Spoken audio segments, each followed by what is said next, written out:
Last Shabbat afternoon, we were reading the Torah portion, Pinchas, a preview for the coming week's Torah portion. And I called up the Kohen for the first Aliyah. And when he came up, I played a little trick on him.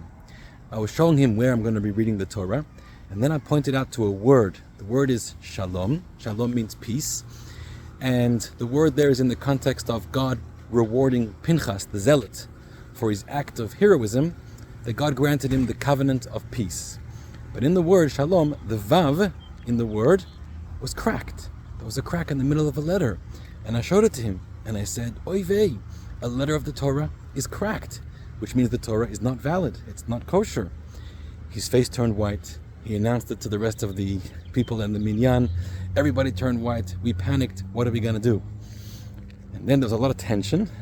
And then I broke the secret. And I said, everybody calm down. The truth is that this vav, we have a tradition, is supposed to be cracked. It's the only letter in the whole Torah that's allowed to and supposed to be cracked. If any other letter in the Torah is cracked, it would be not kosher, but this Torah is 100% kosher. Okay, everyone breathed a sigh of relief, and then I read that portion, then I read the second portion, and when I was reading the third portion, actually in the middle of reading that portion, I paused, because I saw a non-kosher vav. The word is vayehi, and it's vav yud hey yud, and instead of the vav was too short, and it was like a yud.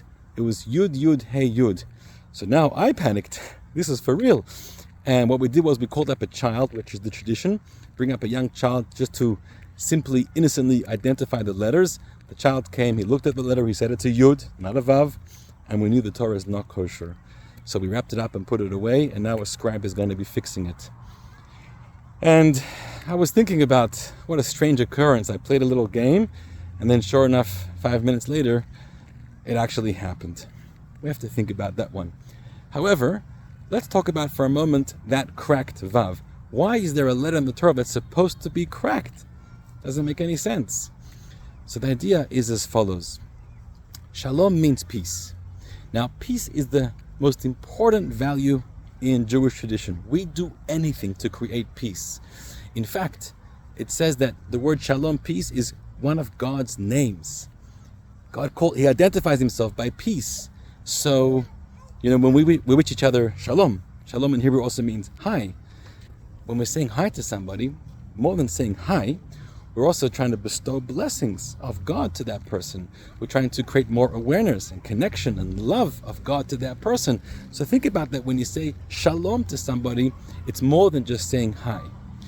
So shalom is peace, and which is the most important thing. However, there are two ways to create peace. So, the fact is in life, there are enemies. There are enemies to the forces of goodness, the forces of kindness, of justice, of equality, of fairness. And we have to deal with those enemies. We can't be blind to them. But there's two ways you can achieve peace with them. One way is to defeat them. You fight, you win, you eliminate them, and now there's peace. The second way is not to defeat them, not to eliminate them, no violence. It's through persuading them, it's through talking to them, it's through reaching out with love, with tactic, and then you teach them how to no longer be an enemy, you bring them to your side. This is really important.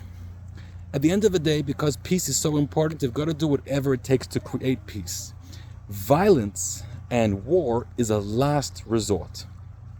The Torah says that when you're facing an enemy, you have to try every possible option to avoid war. If need be, because the enemy refuses to listen any other way, then you must go to war because you must create peace. But if you can avoid war and bring them to your side without violence and bloodshed, you absolutely must do that. So this is the lesson of the cracked vav. Pinchas achieved peace. He removed the plague from the Jewish people. Many of the Jews were busy assimilating with acts of sexual immorality against the Midianite and the Moabite girls. And Pinchas put a stop to it by actually killing somebody. Yes, he did a noble act. Yes, he created peace, but it was through an act of violence. And whenever peace is achieved through war, it's always an incomplete peace. There's a crack.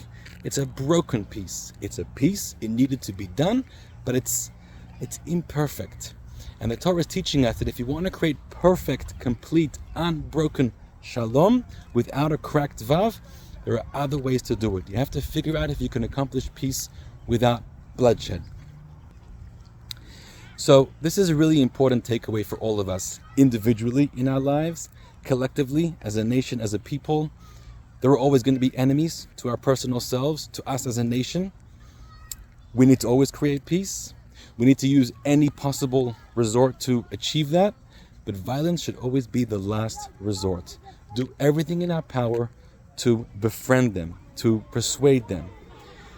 Every Shabbat in our shul, at the Kiddush, there's a person, a good friend, who always takes a little l'chaim, and she says, l'chaim, she makes a wish, may all our enemies be wiped off the face of the planet. And I always respond, Amen.